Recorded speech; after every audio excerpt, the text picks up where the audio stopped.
Bonjour, dans cette vidéo, on va corriger un exercice de flambement des poutres comprimées. Donc, soit un profilé en forme HE 300 encastré au point A est libre de se déplacer au point B dans le plan XY. Il supporte une charge excentrée F de 300 kN, l'excentration E 300.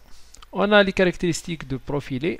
IJX c'est 8563 x 10 puissance 4 en mm². On a IJX sur VX, c'est 571 x 10 puissance 3 mm3. IJZ, c'est 25166 x 10 puissance 4. IJZ sur VZ, c'est 1680 x 10 puissance 3. Et la section du profilé, c'est 149,1 x 10 puissance 2. Donc, première question, on va calculer le rayon de gyration de la section droite ρ. On rappelle que le rayon de gyration, c'est racine de Ij min sur la section. Avec Ij min, c'est le moment quadratique minimal en mm², et non pas mm². Et la section S, c'est la section droite du profilé en mm². Commençons par Ij min. Donc, on a Ijx et Ijz. Ij min, c'est Ijx, c'est 8563 x 10 puissance 4. L'autre, c'est 25166 10 puissance 4. Donc, Ij minimal, c'est Ijx. Et pour la section, c'est 149,1 x 10 puissance 2. Donc, ρ, c'est racine de Ij min, qui est Ijx sur la section. On trouve ρ, c'est 75,78 mm. Deuxième question, on va calculer les lancements de la poutre lambda. Donc, les lancements lambda, c'est LE, c'est la longueur libre de flambement sur ρ, qui est le rayon de gyration. Donc, ρ, il est déterminé. Donc, on va déterminer LE, la longueur libre de flambement. Donc, les longueurs libres de flambage, ils sont déterminés à partir de ce tableau-là. Donc, on a plusieurs types de poutres. Pour le premier cas, au point A et au point B, la poutre, on a des liaisons pivots à l'extrémité de la poutre. Donc, pour cette cas-là, la longueur libre de flambage c'est égal à la longueur de la poutre. Pour le deuxième cas, on a une poutre encastrée au point A et elle est libre au point B. Le troisième cas, on a au point A et au point B une liaison encastrement. Et pour le quatrième cas, on a une liaison encastrement au point A et une liaison pivot au point B. Pour notre cas, donc cette poutre-là, elle est libre au point A, elle est encastrée plutôt au point A et elle est libre au point B. En fait, elle est libre de se déplacer au point B dans le plan XY. Donc, on est dans le deuxième cas. Donc, la longueur libre de flambage, grand L, c'est égal à 2L.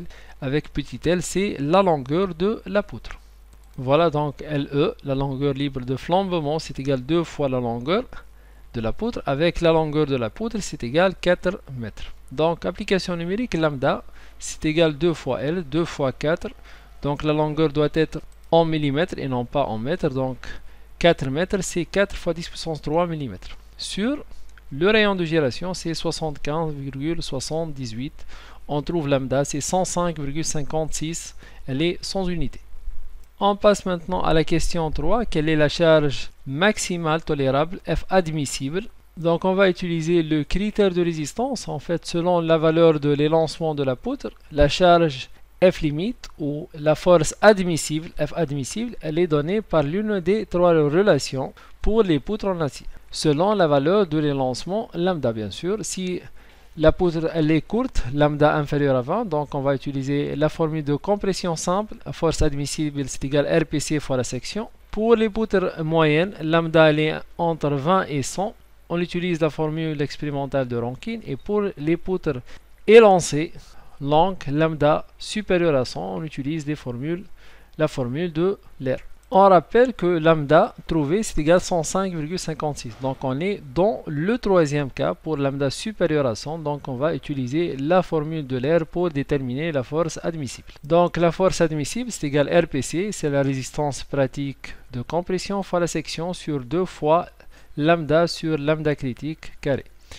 Donc application numérique, RPC c'est égal à quoi? C'est 200 mégapascal fois la section qui est 149,1 10 puissance 2 sur 2 fois lambda c'est 105,56 sur lambda c qui est 60 au carré. Donc on trouve 481 668,75 newtons.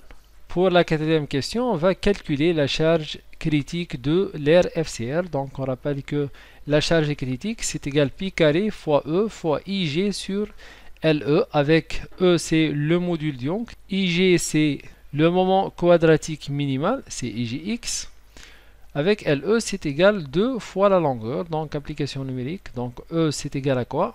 C'est 2 fois 10 puissance 5, IGX c'est 8563 10 puissance 4, et LE c'est 2 fois 4 mètres fois 10 puissance 3, doit être en millimètres. Donc on trouve la force critique c'est 2641,04 fois 10 puissance 3 newton. Dernière question, on va calculer le coefficient de sécurité K, sachant que K c'est égal FCR sur la force admissible. Donc juste une application numérique, K c'est égal la force critique qui est égale 2641,04 fois 10 puissance 3 sur la force admissible, donc déjà calculée, c'est 481 668,75. On trouve presque le coefficient de sécurité, c'est 5,48. Donc voilà, on a terminé cet exercice. Merci et à la prochaine.